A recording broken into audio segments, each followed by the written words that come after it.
Kinetic energy of rotation.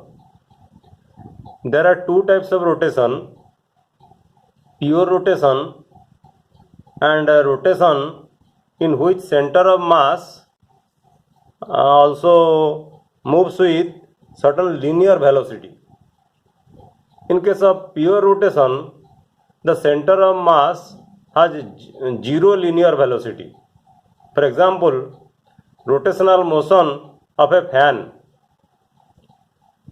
Kinetic energy of a body in pure rotation is given by the formula half I omega square, where I is the moment of inertia of the body, rotating body, and omega is the angular velocity.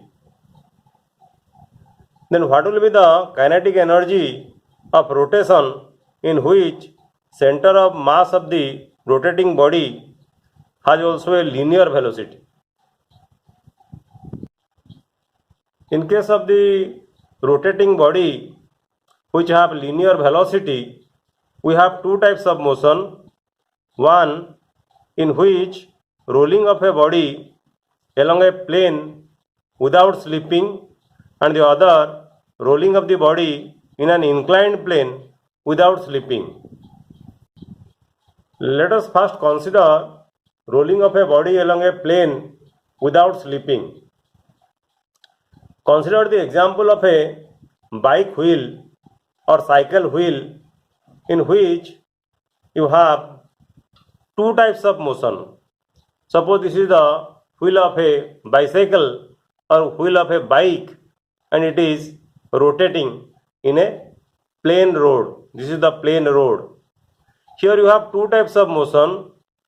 Number one, motion of the center of mass in which linear velocity or the translational velocity is vcm.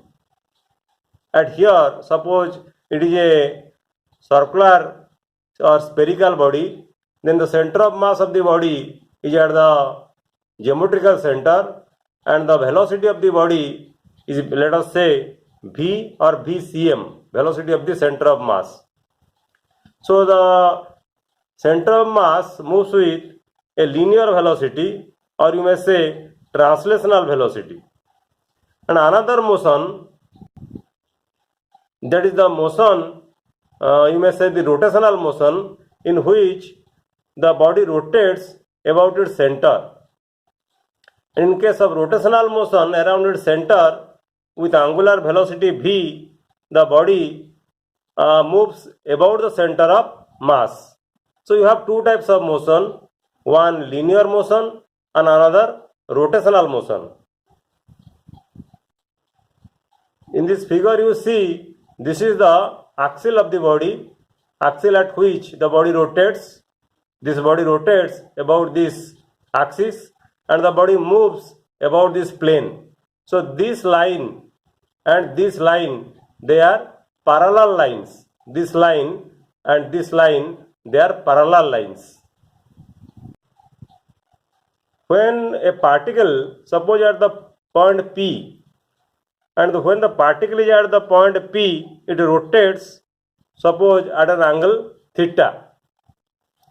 During this rotation, the particle also moves linearly with a distance, let us say x. When the particle moves linearly from here to here through a distance x, it rotates an angle theta. So the point P here the point P will come to this side or to this point.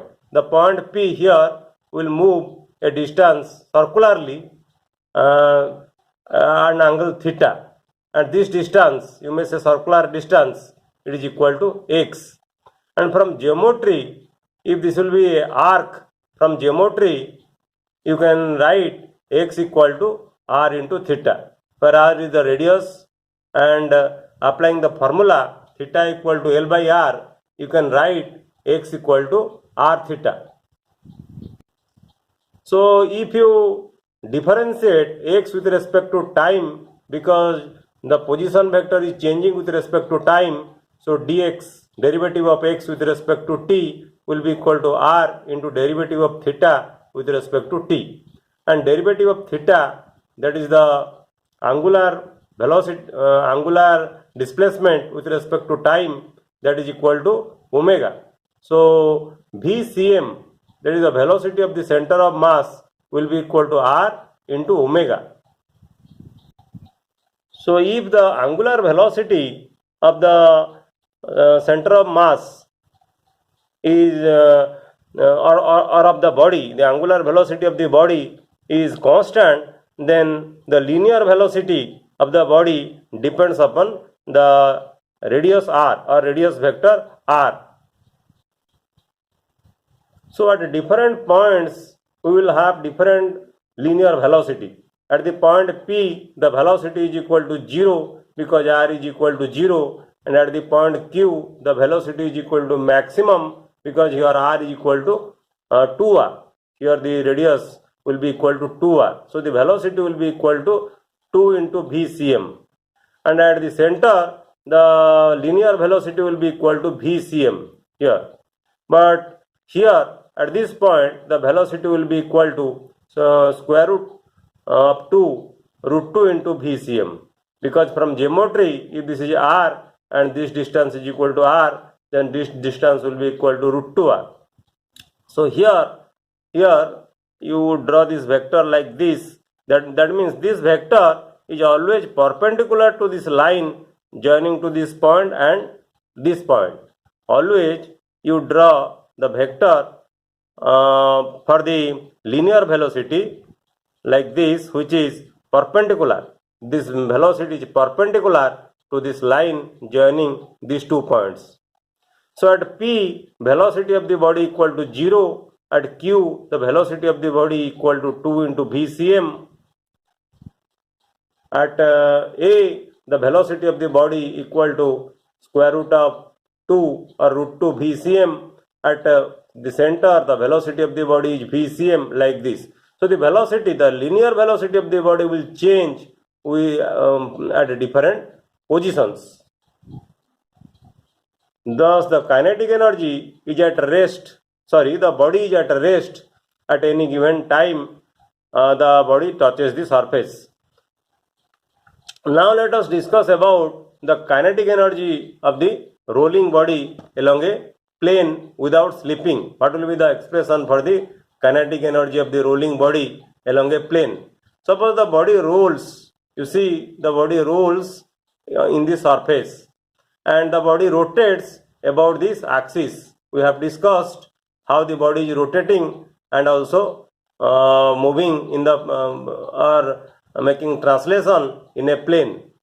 So kinetic energy of the rolling body or K rolling can be defined as half into the moment of inertia of rolling into omega square.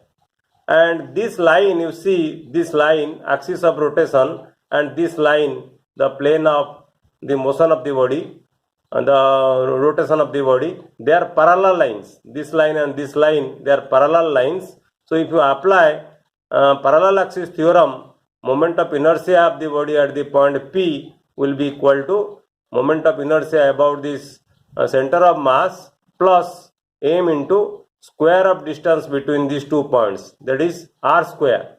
So I rolling will be equal to I rotation about the center of mass or about the point O here plus m into r square. So kinetic energy of rolling can be written as half into I rolling is equal to I rotation plus mr square. So half into I rotation into omega square plus half into m r square omega square. And this is nothing but half I cm into omega square plus half m into VCM, because V equal cm equal to r into omega. So you can write half into I cm omega square plus half into m into VCM square. And this is nothing but the kinetic energy for the translation, half m cm square or velocity of the center of mass square. This is nothing but the kinetic energy for the translation, and this is nothing but the kinetic energy for the rotation.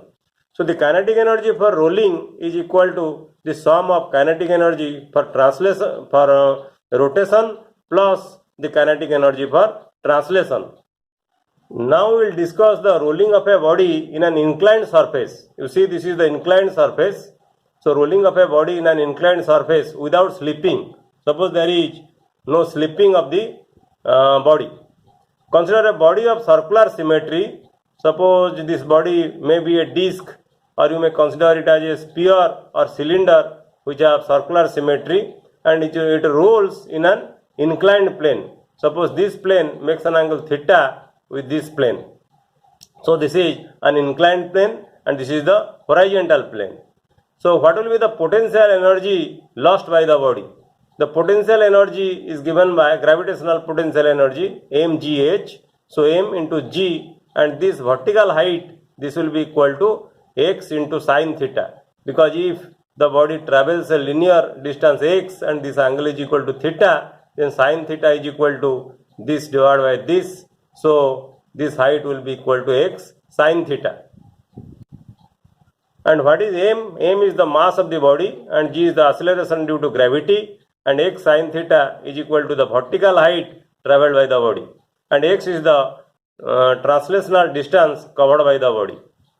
And the loss in the potential energy is equal to the gain in kinetic energy of the body.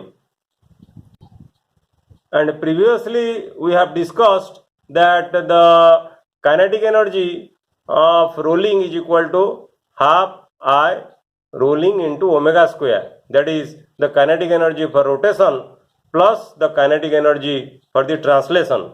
So the loss in potential energy of the body will be equal to the gain in kinetic energy, that is equal to the kinetic energy for the rotation plus the kinetic energy for the translation of the body.